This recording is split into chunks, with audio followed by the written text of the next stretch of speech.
Estoy profundamente indignado. Nuevamente Morena amenaza a la población y busca que con estas amenazas tú te inhibas a expresar el sentido real de tu voto. En un encuentro con empresarios en Acapulco, Andrés Manuel López Obrador dijo que si le hacían fraude electoral, a ver quién amarraba al tigre.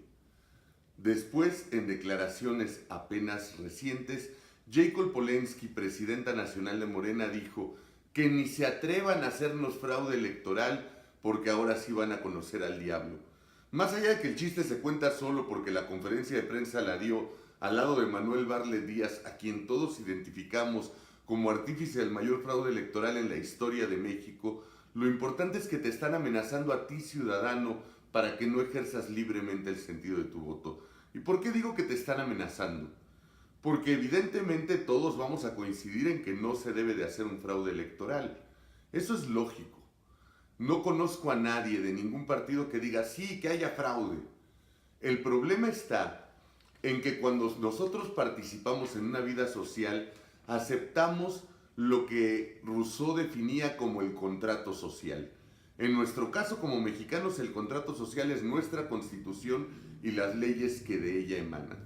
Ahí se establece cómo participamos los mexicanos en la elección de nuestras autoridades y se establecen también las autoridades autónomas e independientes que definen si un proceso electoral se apega o no a la normatividad. Se encuentra el Instituto Nacional Electoral, el Tribunal Electoral del Poder Judicial de la Federación y la Fiscalía Especializada para Delitos Electorales, la FEPADE.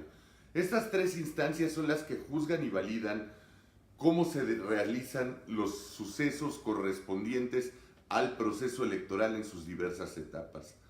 Y el problema con Morena, con Andrés Manuel López Obrador a lo largo de su historia, es que quien determina si hay o no fraude no es una instancia autónoma, ni un árbitro que reconozcamos todos los mexicanos, sino son ellos mismos.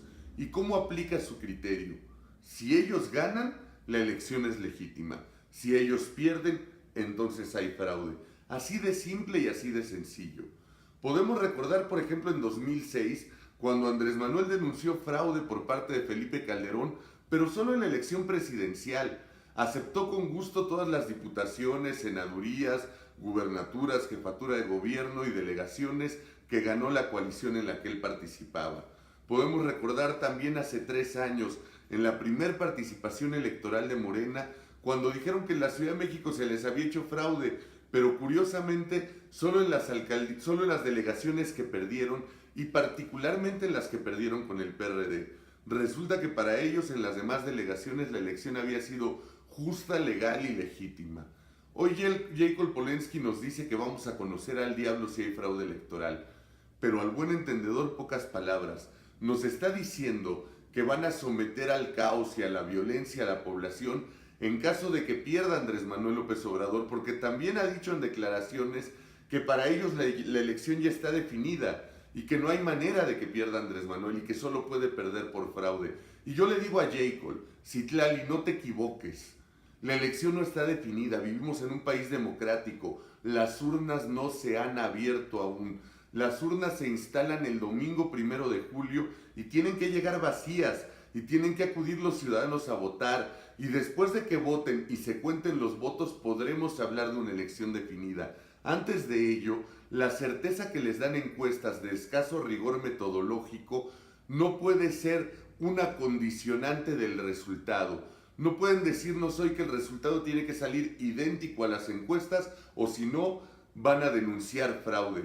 Porque, por ejemplo, hace 6 años las encuestas le daban una ventaja enorme a Enrique Peña Nieto y el resultado de la contienda no fue tan grande. Gana Peña Nieto por un margen más cerrado. ¿Y qué dijeron ellos? Que las encuestas estaban mal y que eran manipuladas. Si hoy las encuestas le dan un margen a Andrés Manuel y resulta que la contienda se cierra y pierden, entonces ahora no van a decir que las encuestas están mal, van a decir que el proceso electoral fue fraudulento y te están amenazando con violencia, caos, desorden y con una serie de cuestiones para inhibir el sentido de tu voto, para que la gente que libre y honestamente quiere salir a votar por una opción distinta a Andrés Manuel López Obrador no lo haga por miedo a lo que ustedes puedan generar. No, Citlali, A ti no te escogió México, a ti te escogió Andrés Manuel. Un solo hombre te puso como presidenta de Morena y ese hombre puede creer en ti lo que quiera. Para mí no representas nada. Yo reconozco a las autoridades electorales de mi país y los demócratas reconocemos a la autoridad electoral. Si ustedes no quieren ser parte del juego democrático, lo primero que deberían de hacer por dignidad es renunciar al financiamiento público, ceder el registro de su partido político y luchar por otros cauces. Pero en la medida en que ustedes participen en las elecciones, reciban financiamiento público y contiendan en las jornadas electorales, se someten a las decisiones de la autoridad electoral, les gusten o no les gusten. Porque por cada tigre y por cada diablo que ustedes quieran soltar, habemos millones de ciudadanos que estamos dispuestos a defender la democracia y a defender al país. No se equivoquen.